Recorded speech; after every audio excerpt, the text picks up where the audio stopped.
दर्शकों, आज की यह कहानी सुनने के बाद आपकी जिंदगी बेहद ही आसान हो जाएगी। जिंदगी को कैसे जीना चाहिए और खुशी खुशी कैसे बड़ी से बड़ी सफलता प्राप्त की जा सकती है, इसके पीछे का एक गहरा रहस्य आज मैं आपको एक कहानी के माध्यम से सुनाऊंगा। तो चलिए कहानी की शुरुआत करते हैं। दोस्तों, महात्मा बुद्ध कहते हैं कि शांति हमारे भीतर है, शांति हमारे अंदर से आती है, इसे बाहर ढूंढना व्यर्थ है। लेकिन अगर आप आज के समय की बात करेंगे तो आज हर एक मनुष्य केवल दौड़ में लगा हुआ है। उसे दौड़ना पसंद है, वे दूसरों से आगे निकलना चाहता है और दूसरों से कुछ अलग मुकाम बनाना चाहता है। लेकिन वह यह भूल चुका है कि जिस रास्ते पर वह दौड़ रहा है वह रास्ता कभी खत्म नहीं होता और ना ही आपको कभी मंजिल मिल पाएगी, क्योंकि यह रास्ता अनंत है, इसका कोई अंत नहीं। अंतिम समय में भी जब हम अपने आप को देखते हैं तो हम अपने आप को वही रास्ते पर खड़ा ही पाते हैं जहां से हमने इसकी शुरुआत की थी। हालांकि यह सच जानकर भी लोगों को कोई फर्क नहीं पड़ता। वह तो इस रेस में, इस दौड़ में जितना चाहते हैं, वह अपने आप को श्रेष्ठ साबित करना चाहते हैं। जब कोई उनसे पूछता है कि तुमने अपने जीवन में क्या हासिल किया, तब हम अपना बखान करने से कभी पीछे नहीं हटते। हम इसका जवाब कुछ इस तरह से देते हैं कि हमने अपने जीवन में यह हासिल किया, मैंने अपने जीवन में वह हासिल किया, मैंने इस मुकाम को पाया है, मैंने इतने वर्षों की तपस्या के बाद इस पौधे को हासिल किया है। लेकिन इस बात का असली मतलब केवल वही समझा सकता है जिसने ये सब कुछ पाने के चक्कर में अपने समय को गवा दिया और अभी भी वह इस दौड़ में दौड़ रहा है, क्योंकि उसे अपनी मंजिल अभी तक नहीं मिली। वह इस अनंत रास्ते की आखिरी छोर तक पहुंचना चाहता है, लेकिन जब वह पीछे मुड़कर देखता है तो वह अपने आप को इस रास्ते पर अकेला खड़ा महसूस कर पाता है। और यही हम सबके साथ भी होगा। हम सब भी इससे बच नहीं सकते, लेकिन जो समय से पहले अपने आप को जान पाते हैं, जो अपने आप को समझ पाते हैं, वह इस अनंत यात्रा को पहले ही देख लेते हैं, समझ जाते हैं। वह अपनी हर गलतियों को सुधारने का प्रयास कर पाते हैं।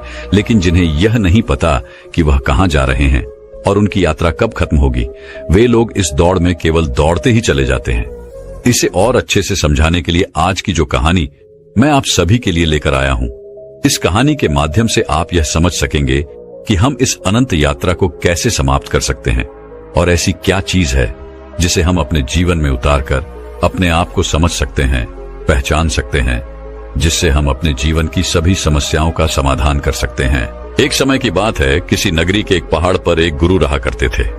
उन गुरु की ख्याति दूर दूर तक फैली हुई थी। वह गुरु बहुत ही ज्ञानी थे, लेकिन उन्होंने अपने पूरे जीवन काल में कभी किसी को अपना शिष्य नहीं बनाया। उनके पास अनेक लोग आते और उनसे कहते कि हमें अपना शिष्य बना ले, लेकिन वह कभी किसी को अपना शिष्य नहीं बनाते और वहां से उन्हें भगा देते। इसी तरह से समय बीतता गया। समय के साथ साथ अब युवा गुरु धीरे धीरे वृद्ध हो चुके थे। अब उनकी रोजमर्रा के कामों में भी उन्हें तकलीफ होने लगी थी। तब उनके मन में यह ख्याल उत्पन्न हुआ कि यदि मैंने अपने जीवन में किसी को अपना शिष्य बना लिया होता तो आज वह शिष्य मेरी कुछ तो मदद अवश्य कर देता। लेकिन उस वक्त मैंने किसी को अपना शिष्य नहीं बनाया और अब मेरे पास कोई भी यह तक कहने नहीं आता कि है गुरुवर मुझे अपना शिष्य बना ले, क्योंकि अब उनका शिष्य कोई नहीं बनना चाहता था। सभी को यही लगता था कि वह तो पागल है और कौन उस पागल का शिष्य बनना चाहेगा। वह सभी को भगा देता है, किसी को भी अपने पास रहने नहीं देता। तभी एक दिन एक युवक अपना बोरिया बिस्तर बांधे हुए उन गुरु के पास पहुंचा और उनसे कहने लगा, है गुरुदेव, मैंने सुना है आप बहुत ज्ञानी हैं, आपकी ख्याति दूर दूर तक फैली हुई है, लेकिन आप कभी किसी को अपना शिष्य नहीं बनाते। मैं आज आपके पास यही विनती लेकर आया हूं कि कृपा करके मुझे अपना शिष्य बना लीजिए। आप जो कहेंगे मैं वो करूंगा, लेकिन मुझे केवल आपसे ही ज्ञान प्राप्त करना है।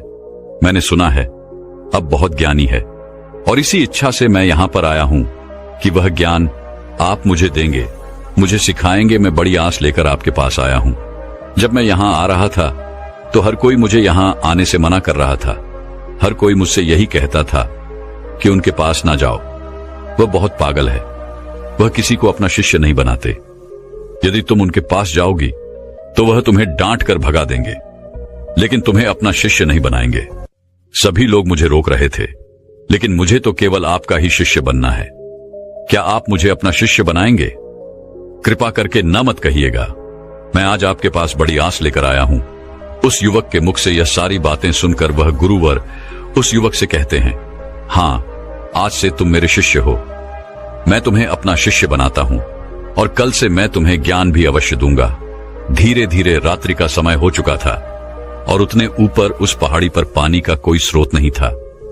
पानी लेने बहुत दूर जाना पड़ता था और शिष्य को बहुत जोरों की प्यास लग चुकी थी। वह पानी ढूंढने के लिए यहां वहां घूम रहा था, यहां वहां फिर रहा था, लेकिन उसे कहीं भी पानी नहीं मिला। और जब उन गुरुवर ने अपने उस शिष्य को पानी ढूंढता हुआ देखा तो उन्होंने कहा, बेटा, तुम्हें इस पहाड़ पर कहीं पानी नहीं मिलेगा। आज की रात तुम्हें ऐसे ही बितानी पड़ेगी। कल सुबह सुबह हम पानी के लिए निकल पड़ेंगे। उस शिष्य ने अपने और गुरुवर की बात मान ली। उसने जैसे तैसे अपनी रात वहां पर बिताई और अगले दिन सुबह सुबह वह गुरुवर और वे शिष्य पानी लेने के लिए निकल पड़े। वह दोनों एक कुएं के पास पहुंचे।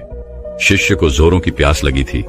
उसने कुएं से झट से पानी निकाला और फटाफट पी गया, क्योंकि उसका गला सूखा हुआ था और उसे प्यास भी बहुत जोरों की लगी थी।